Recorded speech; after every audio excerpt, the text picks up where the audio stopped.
This short guide shows how to buy shares of Larvotto Resources Ltd and explains the basic steps you need to follow.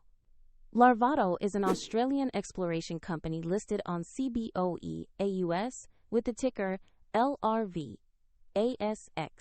And this is an educational overview, not financial advice.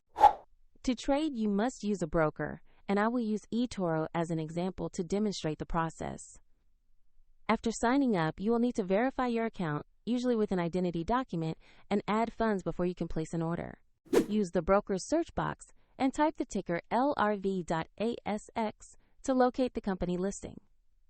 Select the Larvotto Resources Ltd entry from the results to open its page. On the stock page, you will see basic company information and a price chart to review recent movements.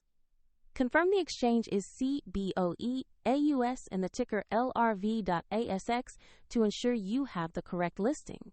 Click the Invest or Buy button, enter the amount you want to purchase, then carefully review the order details and confirm the trade.